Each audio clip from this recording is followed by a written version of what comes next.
С вами Екатерина Смирнова, и это мой акварельный урок «Парижская зима». Я подготовила акварельный альбом с маскирующей лентой по периметру. Это мой эскиз и моя палитра. Нам понадобятся краплак красный, ультрамарин и нейтральный оттенок, по желанию лазурный и розовый, карандаш и хорошая акварельная кисть с заостренным концом. Я собираюсь начать с эскиза карандашом.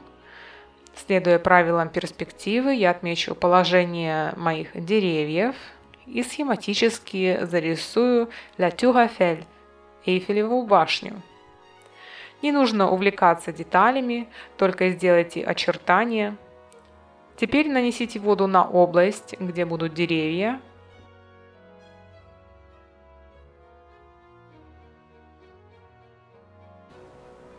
Смешав на палитре краплак красный и ультрамарин, получим наш первый цвет. Используйте более красного, чем синего. Как только вы удовлетворитесь цветом и пока бумага влажная, просто начните касаться кистью по влажной бумаге, чтобы создать очень свободные формы группы деревьев. Ближе к центру и, следовательно, дальше от зрителя атмосфера становится более синей. Вот почему я смешаю больше ультрамарина.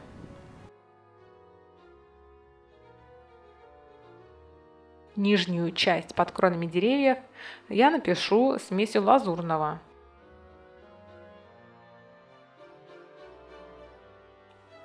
Я промываю кисть и готовлюсь к следующему шагу. Я собираюсь написать Эйфелеву башню, и для этого я выбираю ультрамарин как свой любимый цвет. Всегда удобно иметь лист бумаги, на котором вы будете тестировать свои цвета. Итак, теперь, следуя моему карандашному наброску, я пишу башню, стараясь, чтобы не коснуться деревьев, иначе цвета смешаются. Но вы видите, что они уже немного смешались. Я не очень об этом беспокоюсь, потому что знаю, что могу исправить эту ошибку. Я ускоряю видео, чтобы вы могли увидеть творческий процесс, но, разумеется, вам не стоит спешить, будьте аккуратны и напишите эту красивую архитектурную деталь на вашей картине. Ваш цвет должен быть очень прозрачным. Это означает, что вам необходимо использовать достаточное количество воды. Также помните, когда краски высохнут, они будут казаться намного светлее. Я использую фен для ускорения процесса сушки. Для следующего шага вам нужно, чтобы ваша бумага была абсолютно сухой. Сейчас вы можете стереть лишние карандашные линии резинкой.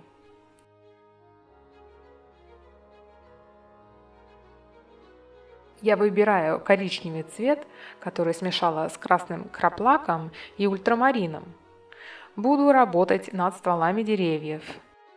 Если бумага еще влажная, будет тяжело работать над стволами, поскольку краска будет растекаться по влажной бумаге. Из простых наблюдений на улице вы, наверное, заметили, что когда дерево ближе к вам, оно выглядит более ярким и более массивным.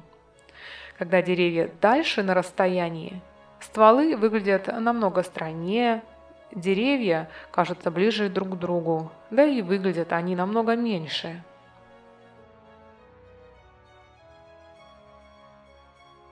Я также добавлю больше синего, так как они ближе к горизонту. Пишите деревья не спеша.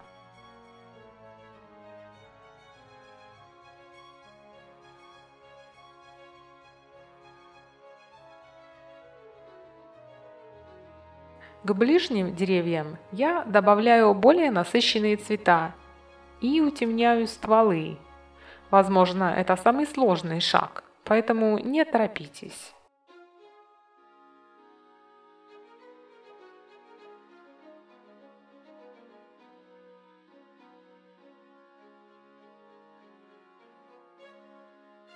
Я намешаю больше ультрамарина и краплака красного Начнем писать крошечные деревья с левой стороны.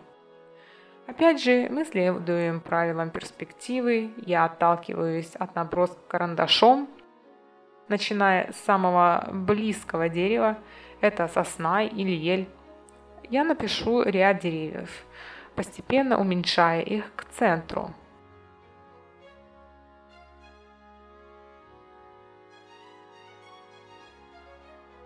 Я также укажу поребрик, что тоже поможет перспективе.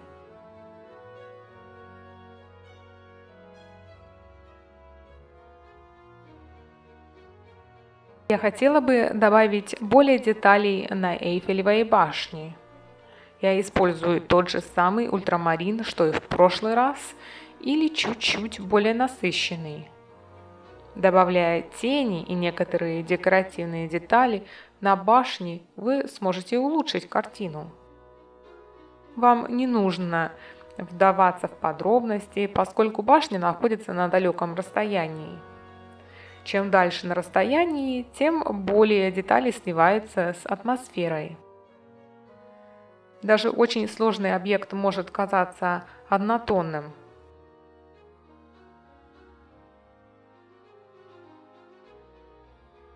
Я считаю, что мои детали оказались слишком темными, поэтому удалю дополнительную краску салфеткой.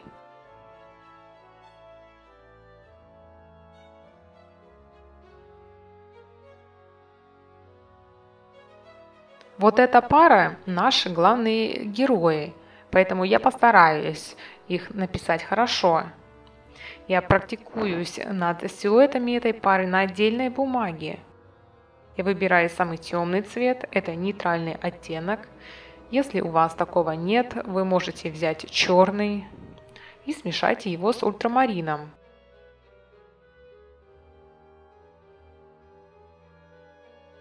Как только я удовлетворена своим эскизом, я перехожу к картине.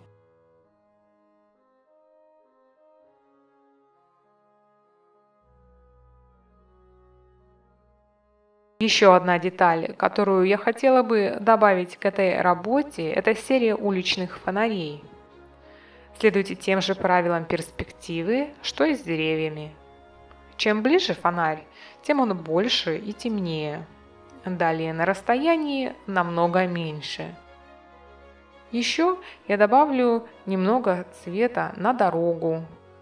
Я выбираю серовато-голубой цвет, это просто легкий намек. Просушу картину феном. Теперь возьму белую гуашь. Это не обязательная часть работы, вы можете остановиться на этом. Я выжму немного на свою палитру. Мне понадобится другая кисть, грубая, из щетины. Поскольку пошел снег, башня должна исчезнуть на расстоянии. Поэтому я нанесу смесь белой гуаши и воды поверх башни. Теперь запорошим снегом. Вы можете использовать старую зубную щетку, чтобы создать этот эффект. Капли должны быть очень маленькими. Это, возможно, самая интересная часть творческого процесса.